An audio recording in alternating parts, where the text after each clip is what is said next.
Imagine an army completely broken in the dead of night, scattered in a chaotic ambush.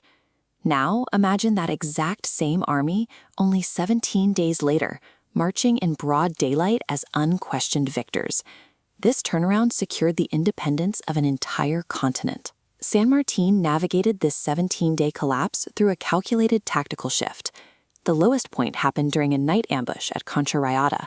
In the chaos, the Patriot forces lost all their heavy artillery in the mud. Worse, rumors spread rapidly that their commander, General José de San Martín, had been killed in the gunfire. The leadership was fractured.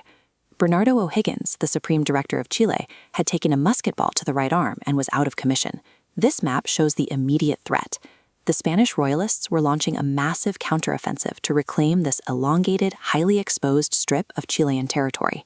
The Patriots were simply out of time. Traditional, symmetrical warfare against this advancing wave would guarantee their annihilation.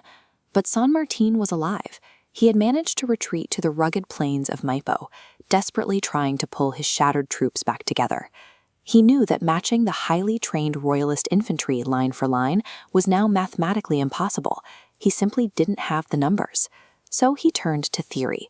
Pulling out his campaign trunks, he began poring over the military manuals of French strategist Guibert and the battlefield concepts of Frederick the Great. He stopped looking for more soldiers and started looking for a strategy of deliberate asymmetry. This diagram shows the concept he pulled from those manuals, the oblique order. First, use a weakened holding force on one flank to keep the enemy in place. Then, overstack the opposite side, concentrating your elite troops into one dense, unstoppable formation. In practice, this concentrates overwhelming force against a single, specific point of a rigid enemy line. By abandoning standard formations, San Martín exploited the rigidity of the Royalist line.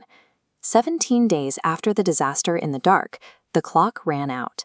On April 5, 1818, the two armies finally met at a hacienda called Casas de lo Espejo.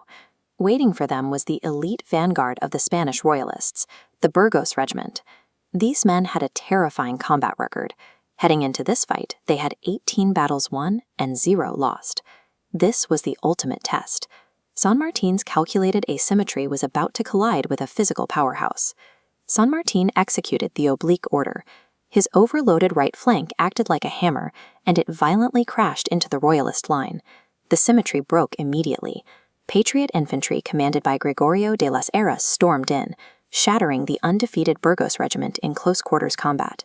With the victory secured, Bernardo O'Higgins, his wounded arm heavily bandaged, rode onto the battlefield to personally embrace San Martín. This localized victory secured Chilean independence and opened the maritime routes needed to push north to Peru and link up with Simón Bolívar. This specific tactical pivot bridged the 17-day gap between disaster and liberation. What do you think is the greatest tactical comeback in history? Let us know in the comments below.